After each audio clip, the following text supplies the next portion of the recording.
নমস্কার দর্শক বন্ধু, ইনস্টা খবরে আপনাদেরকে স্বাগত।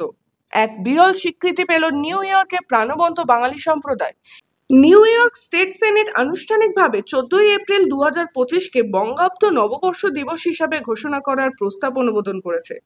2024 সালে নিউ ইয়র্কের টাইম স্কোয়ারে এক বর্ণাঢ্য পয়লা বৈশাখ উদযাপনের অংশ নিয়েছিলেন কয়েক হাজার ভারতীয় ও বাংলাদেশি বংশোদ্ভূত দুদেশ থেকে আসা এবং বর্তমানে আমেরিকায় বসবাসকারী বাঙালিরা এই অনুষ্ঠানে একত্রিত হয়ে তাদের সাংস্কৃতিক ঐক্যের উজ্জ্বল দৃষ্টান্ত স্থাপন করেন। সেই অনুষ্ঠানের পরেই নববর্ষ দিবসকে সরকারি স্বীকৃতি দেওয়ার এই সিদ্ধান্ত গ্রহণ করা হয়েছে।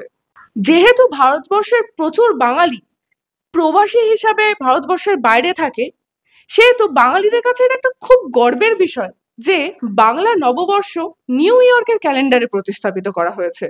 7 এপ্রিল নিউ ইয়র্ক স্টেট সেনেটের গভর্নর ক্যাথি হোকুলের নেতৃত্বে সেনেট হাউসে আনুষ্ঠানিকভাবে বঙ্গাব্দ নববর্ষ উদযাপন করা হবে। এখানকার বাঙালি অভিবাসীদের মতে তাদের ভাষা, ঐতিহ্য ও সংস্কৃতিকে মূল ধারার আমেরিকান ও সংস্কৃতির সঙ্গে আরো দৃঢ়ভাবে সংযুক্ত করবে নিউ ইয়র্ক আইনসভার এই প্রচেষ্টা। মুক্তধারা ফাউন্ডেশন আমেরিকায় বাংলা সংস্কৃতির সংরক্ষণ ও প্রচারে গুরুত্বপূর্ণ ভূমিকা নিয়েছে।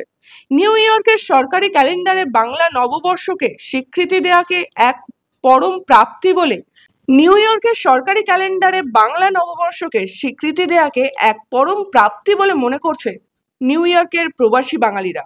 এই ধরনের খবর যদি আপনাদের ভালো লেগে থাকে তাহলে অবশ্যই আমাদের চ্যানেলটি সাবস্ক্রাইব করবেন। আর আপনাদের কাছে এই ঘটনাটা কতটা ভালো লাগলো সেটা অবশ্যই কিন্তু আমাদেরকে কমেন্টে জানাতে ভুলবেন না।